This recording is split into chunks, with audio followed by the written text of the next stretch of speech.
on in. You're good.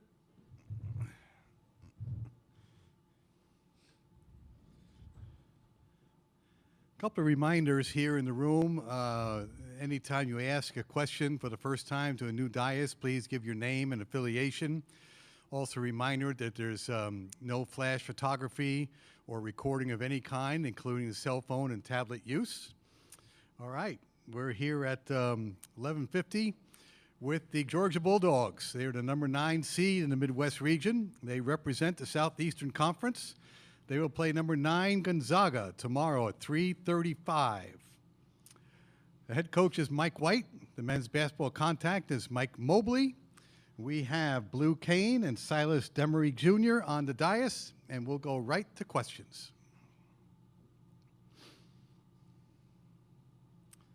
Start in the back. What was it like making the SEC tournament what was it like making the March Madness tournament in the tough SEC conference you were in this season? Blue, you answer first, then Silas. You said, what was it like making the March Madness tournament and playing in the SEC? The SEC was a great conference. I mean, every game was a quad one opportunity. It was a lot of great teams. So every night was just opportunity to get better. And then making March Madness was just a blessing. Just excited to be here and looking forward to the opportunity. I say just playing in the SEC, you got a hard matchup every night. I think every Wednesday and Saturday, you can't take any game for granted. Because I think you look at some different conferences, like you might not get the chance to play a top 25 team every other night. So I think it was a lot of fun, and it tested us a lot throughout the year. And then just being in March Madness, I mean, it's kind of like a dream come true. I mean, I think it's a dream I've always had as a little kid. So be able to live it out and showcase my skills on this stage, I just can't wait to do it.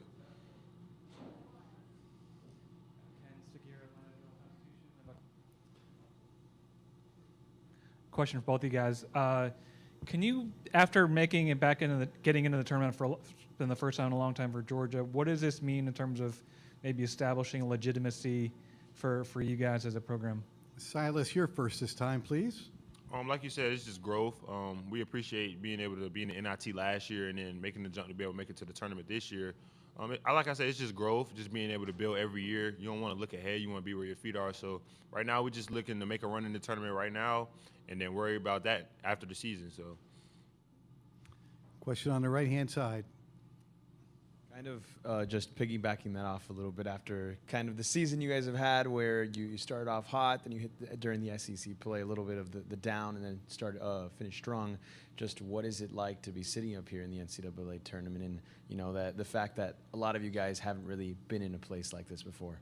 Blue, lead us off, please. It's definitely awesome to be up here. I mean, throughout the whole year, I thought our team stayed connected and responded well to good and bad. And so, we didn't get too high, didn't get too low. And we just always, like Silas said, where our feet are, and then just competed every night.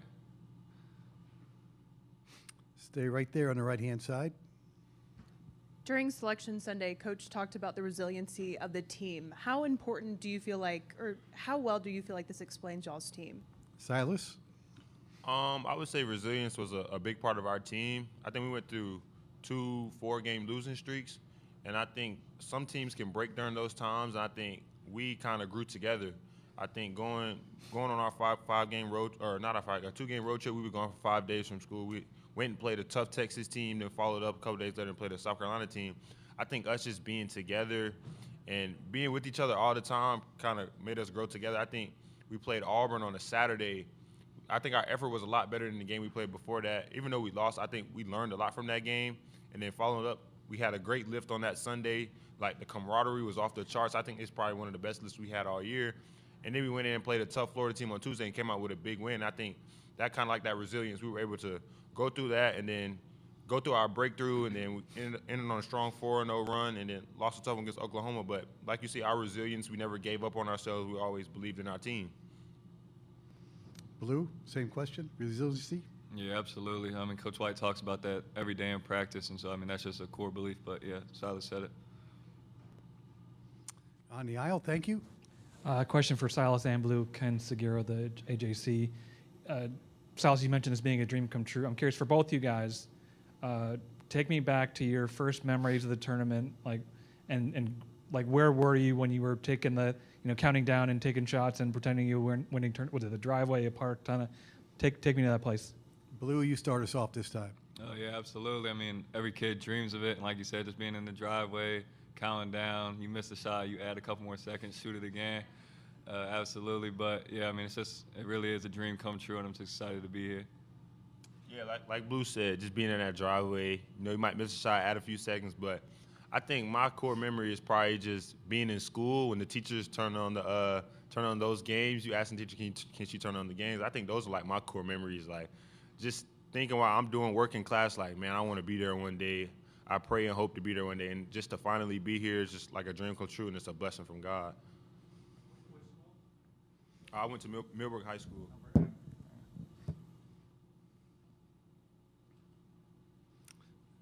Right-hand side.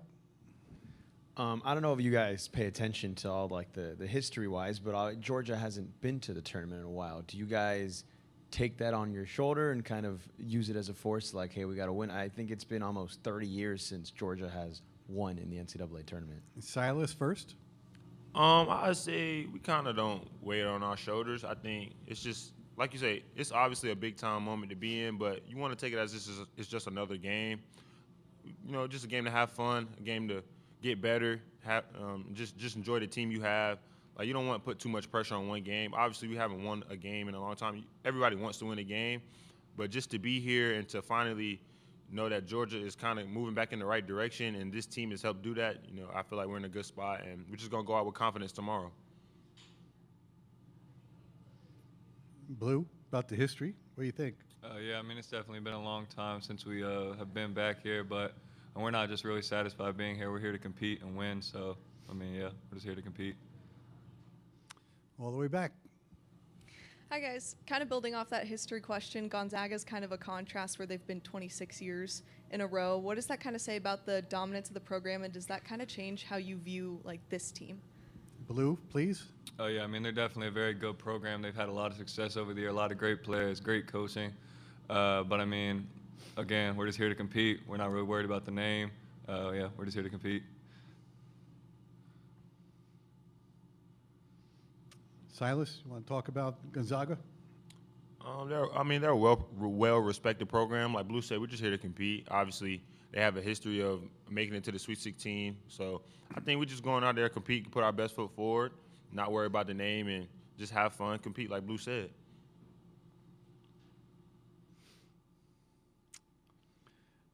Anything else for the Georgia Bulldogs? All right, gentlemen, thank you very much for your time. Best of luck tomorrow. You are excused. Head coach Mike White will be up here at 12:05 p.m. Central Time.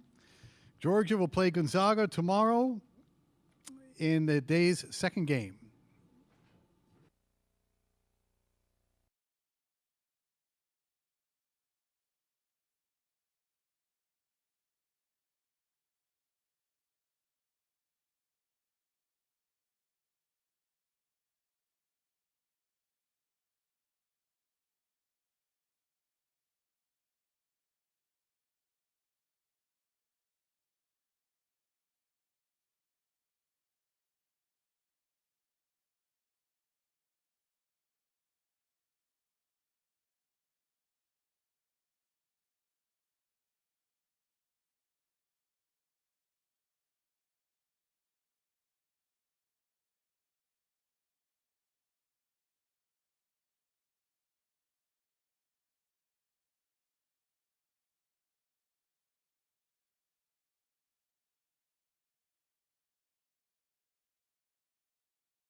As advertised, the head coach of the Georgia Bulldogs is here, Mike White. We're going to ask him to make a statement on his team about being here in Wichita, Kansas.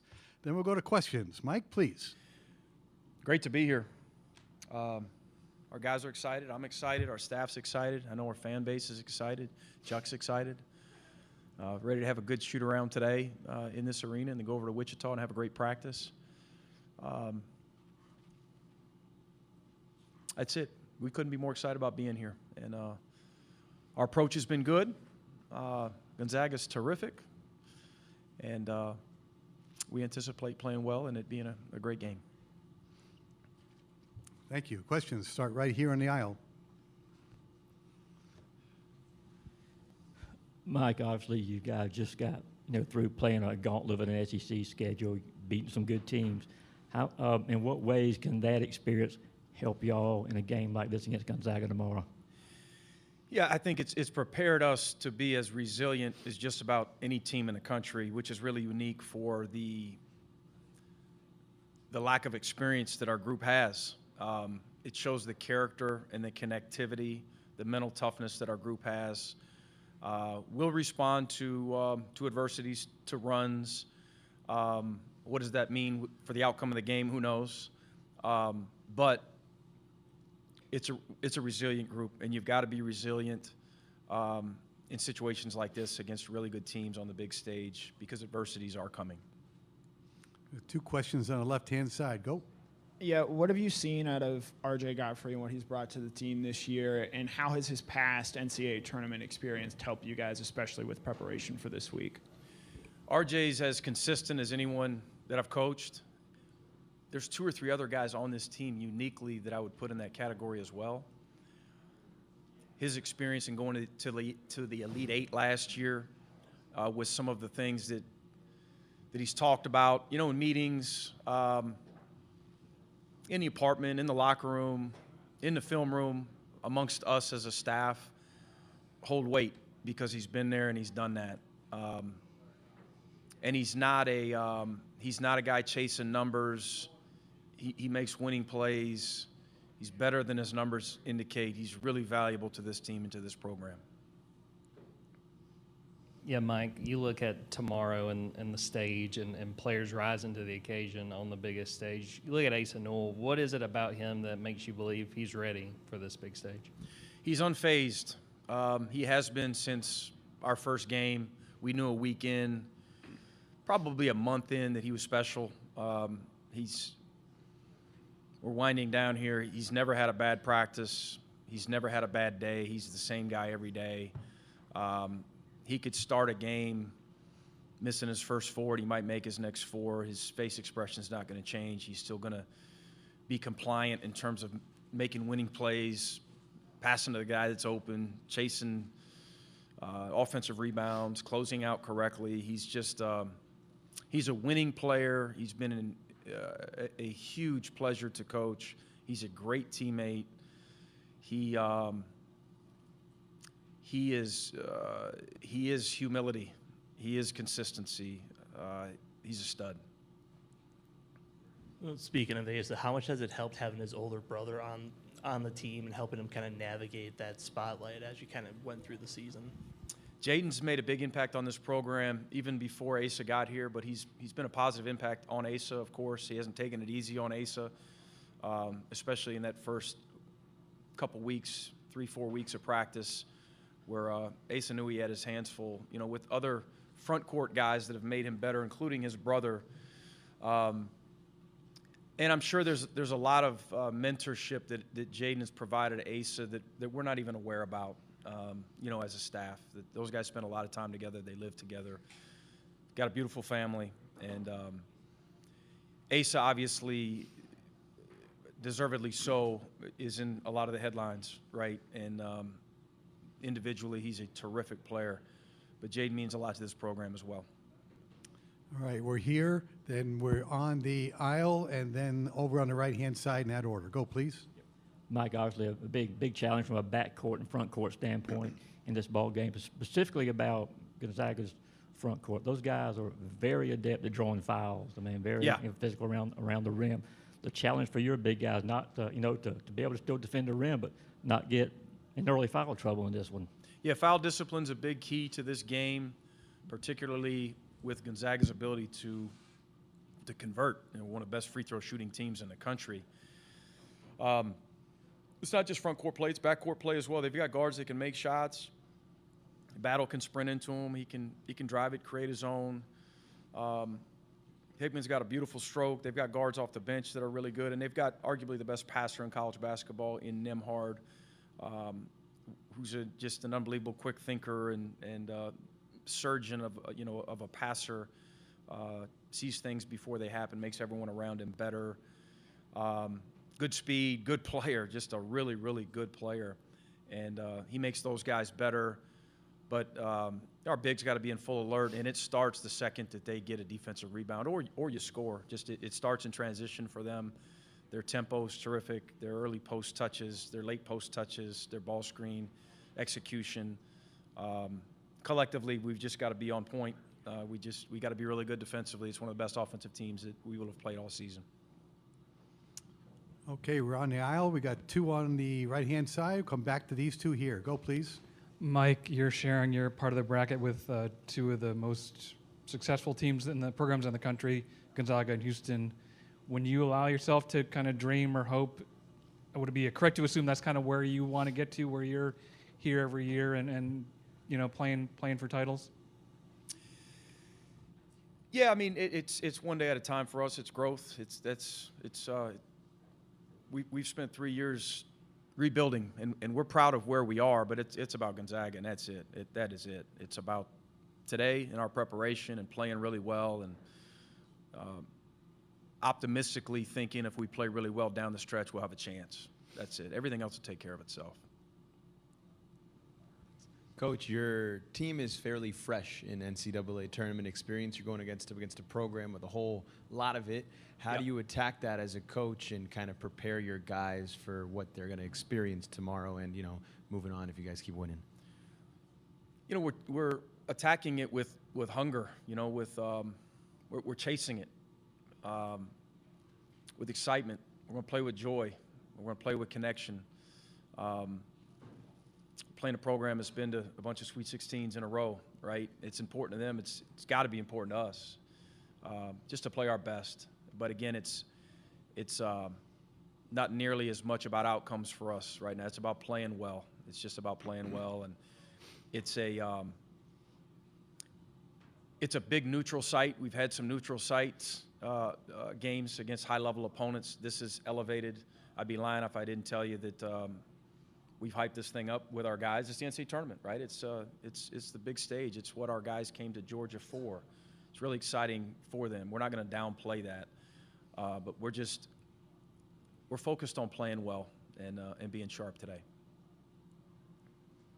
On Selection Sunday, you talked about the team's resilience, and Blue said this is something that you talked about every day in practice. Yeah. Is this something that you feel like you've had to instill in your team, or is this something that they've just showed up and kind of showcased every day? No, I think when you've got guys that are bought in, when you've got a good culture, what you emphasize, as long as your guys are connected, you're going to get better at. And with this group, again, a lot of the mental pieces of the game we've emphasized because of our youth and because of our lack of winning experience. At the end of the day, it's the fact that Blue Kane and Silas Demery and Dylan James and Asa Newell and R.J. Godfrey and all these guys have embraced it and collectively they've pushed forward for months and months to get better in these areas, to become, again, a really resilient group. Sometimes we're good offensively. Most of the time we're good defensively, but we're always resilient. We have about 5 minutes left in this session. We have 2 questions up. Go, please. Hey, you mentioned Nembhard earlier, got some familiarity with that family. How far back do you go sort of knowing Ryan, and what stands out to you about his game? Oh, a long time. I'd have to get the calculator out. I've been around him since he was a young player, seen him play a bunch. Big fan of his game, big fan of his older brother's game, of course. We talk about our team's toughness and resilience. Both he and his brother have that. They just do. And it's been fun studying him these past 72 hours or so. And you watch. We're all college basketball fans, and you've watched him over the years. But the more you watch him, the more you appreciate how tough he is, how smart he is, how he makes everyone around him better. We talk about Ace's ability to be unfazed and unflappable. That's what Ryan Nembhard is as well. He's just a heck of a player. That question was scratched. Anything else for the head coach? Yes, we're going right in the back. Mike, I know that you've seen a couple of Coach Few's teams, albeit it was a while ago, but how different or how similar is this Gonzaga team to the ones that you saw 8-9 years ago when you were at Florida in terms of the characteristics and style of play? Very similar, Mike, and I think that's one of the beauties of their program and what Coach Few's accomplished for a long time is their consistency. Probably with how they recruit, how they play, what they run, how they defend. It's been very consistent for a long time. I will tell you the one thing that sticks out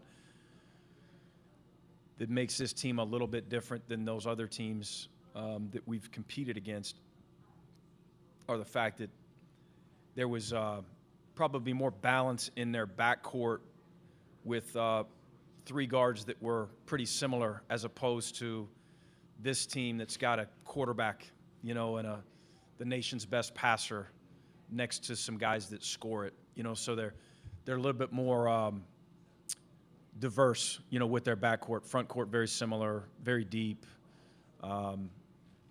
pounded inside, very efficient scoring twos at the rim. Another really good team. All the way again.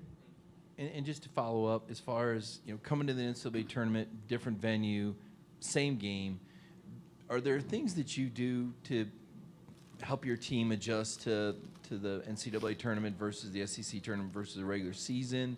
Is there a message for young players like Asa that maybe haven't been on this platform? Anything different about how you prepare out here versus SEC play or regular season? Yeah, we're trying not to make it mentally for our guys where it's overly different. I want our guys to be excited, but I want them to continue to understand it's a big neutral site game against a very good team, and we've been there, and it is do or die, and we've been there. We were sent home last week. Until you actually play in it, I'm not sure that your guys will fully feel it, right? I think at the first media timeout, they will have felt it, and we will have to respond to some positives and to some negatives throughout the game. But this group's done that, and now it's time to do it at the biggest stage, or on the biggest stage, rather. Coach, thank you very much for your time. Best of luck tomorrow. Thank you, guys. We have Bulldogs versus Bulldogs at 3:35 p.m. Central Time tomorrow. Gonzaga is up next at 12:35 p.m. Central.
Yep, yep, yep.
Okay, well, Jay needs to know that. I need his card.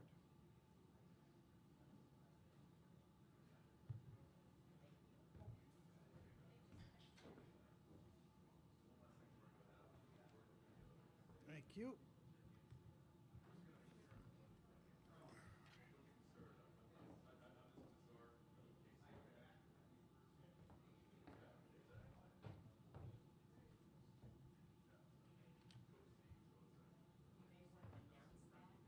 Yep.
Thank you very much.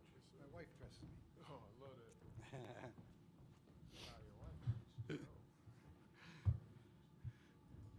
Another reminder, please, to identify yourself and your affiliation the first time you ask a question to a dais today and the rest of the day.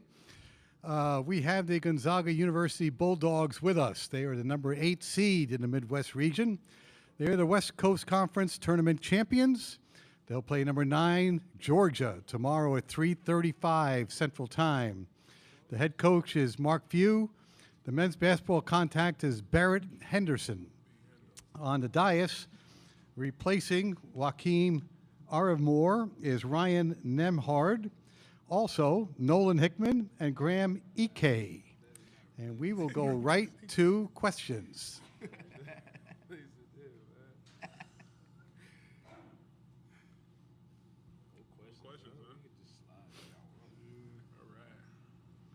All right. Nice. Thank you. Let's get up out of here. No, not that simple. I'll start, okay? I'll start. We'll go with Ryan, and then we'll work our way down. What do you know about Georgia? they're a good team. They played in one of the best conferences in the country. They got size. They're athletic. They played a lot of tough games this year, and they won a lot of tough games. So we're looking forward to getting out there and competing tomorrow. Yeah, just piggybacking off of what Ryan said, real good squad, talented, really big, in the post position. Yeah, man, that's pretty much all I got for Georgia. Yeah, these guys hit it on the head. Pretty physical team. They play a good brand of basketball, so we're expecting a physical game on both sides of the ball. Long team. Yeah.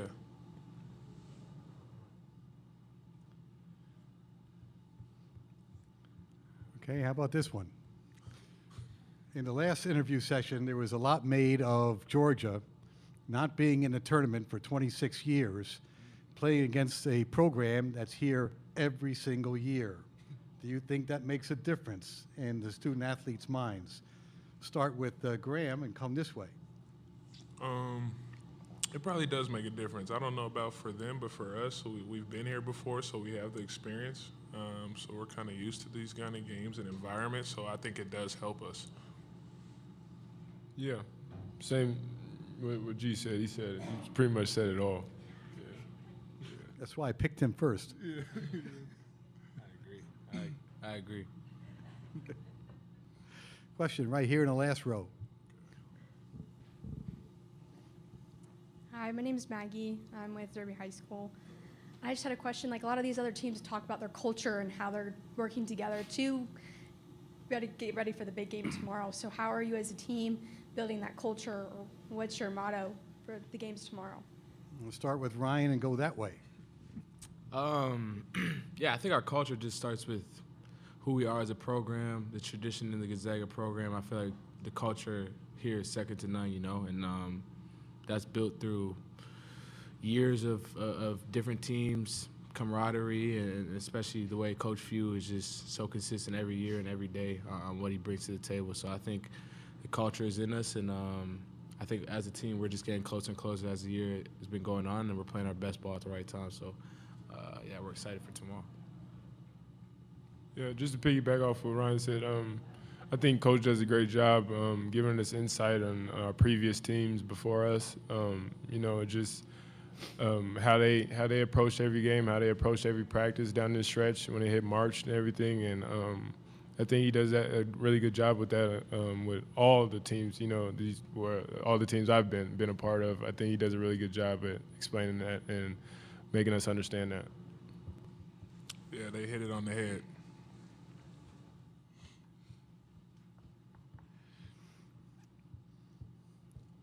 Question on the right-hand side. Just because nobody had anything. Coach said the other day that there was a point in the season where he had to mention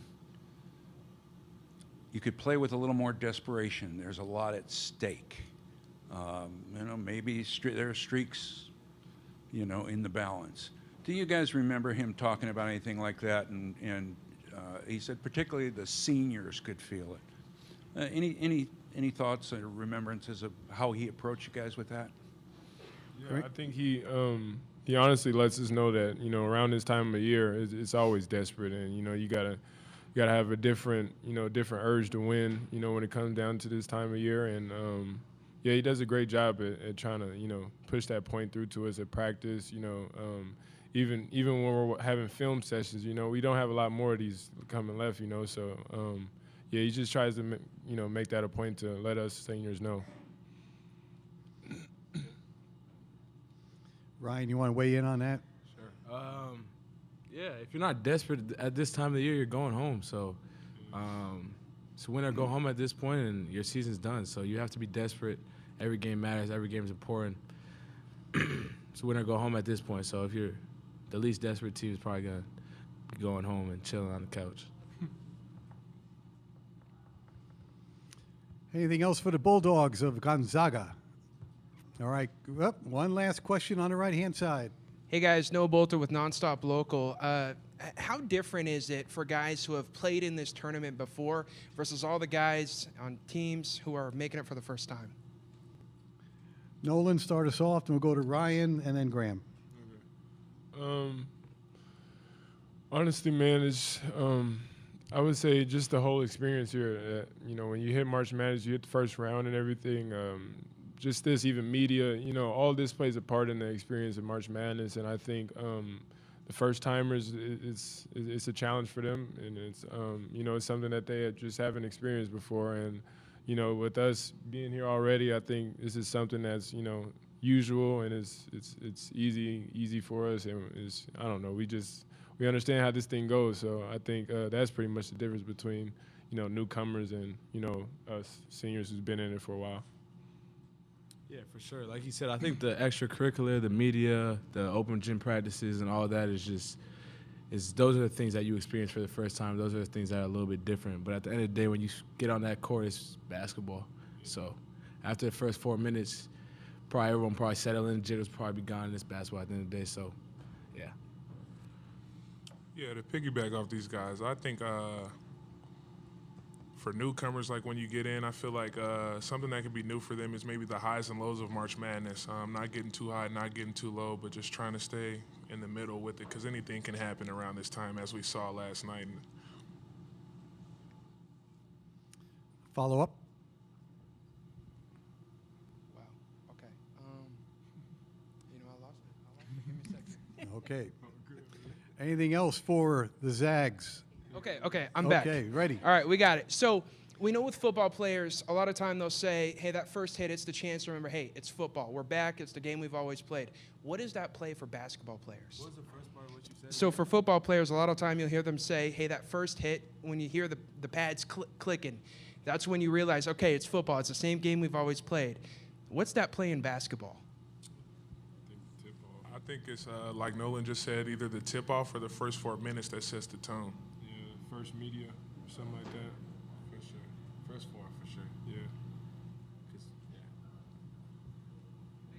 Okay. Gentlemen, thank you very much for your time. Best of luck tomorrow. Bulldogs versus Bulldogs, 3:35 p.m. Central Time.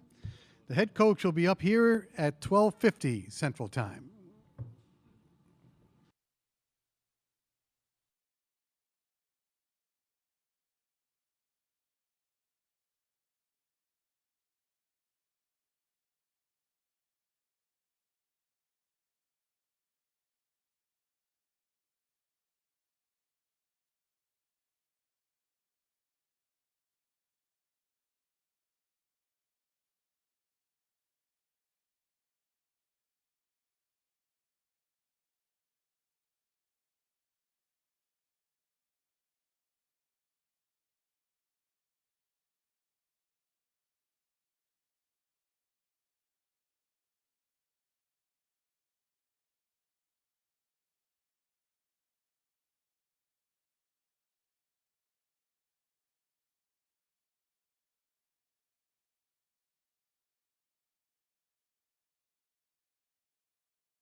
Head coach of the Bulldogs is with us, Mark Few. We're going to ask him to make a statement on his team about being in Wichita, Kansas, and then we will go to questions. Mark, please.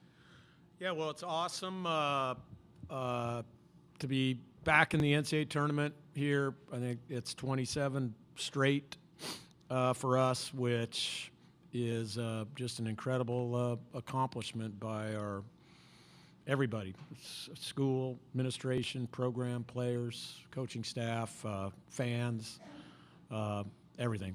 I mean, I think it's one of the coolest, kind of underrated accomplishments in all of American sports. And this year was challenging because I think there were times where it was kind of up in the air. And I think when you do something like that, you have to be mindful of a sense of entitlement that kind of is everywhere. And we talked about it a lot with our team that, you know, nobody's gifted into this tournament. You got to earn your way into it. And it's really, really hard. And that's what makes it so special. So we've been kind of celebrating that and then looking forward to coming to Wichita and playing a really, really, really good Georgia team. Thank you. Questions. Remember, name and affiliation when you ask a question. Thanks.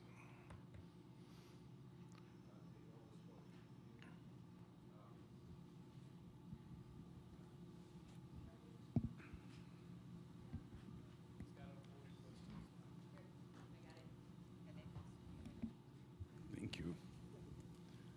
Dave Bowling, Spokesman Review. You mentioned entitlement, and I know you've talked to the players about that and what it means. And I hear you on occasion mention the fans also can't take it for granted. And the media. And the media. Yeah, sure. And what are we missing? Can you express that again? What it is we need to understand about this incredible streak? Just how hard it is. I mean, if it was so easy and everybody did it, there'd be more of us that have done it 27 straight times. And I mean, I just that. And it's really, really, really hard.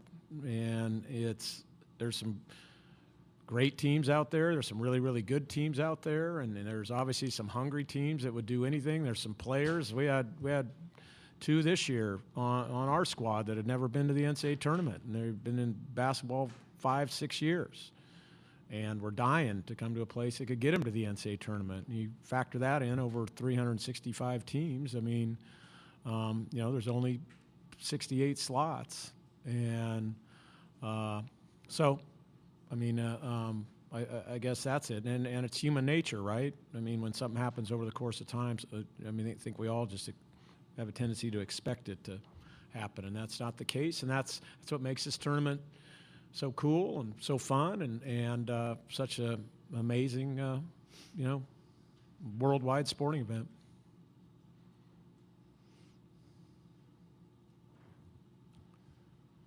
Question on the right-hand side. Hey, Coach Nobolter, Nonstop Local. You mentioned some of those young guys who hadn't played in the tournament before. What do you tell them to get them ready for the stage? Just channel all the best things that you have, you know, in your game and in your mind, and you know, live in that moment, and you know, enjoy the heck out of it.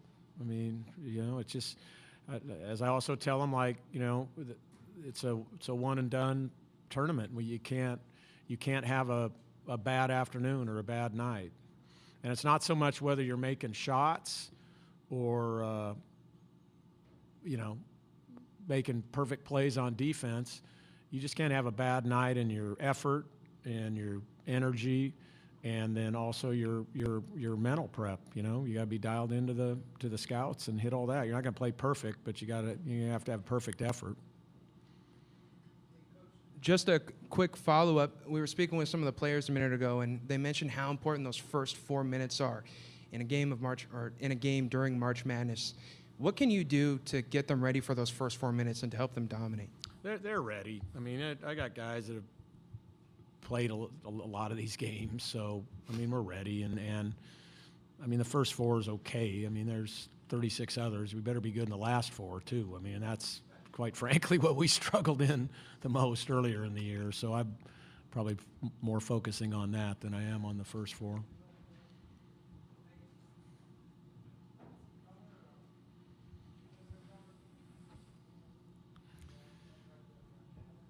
Anything else for the head coach? All right, Mark, right, thank you thanks. very much. Best of luck tomorrow. You got it. Thank you. Bulldogs versus Bulldogs, 3:35 p.m. Central Time. Thank you. The Drake Bulldogs will be up next at 1:20 Central Time.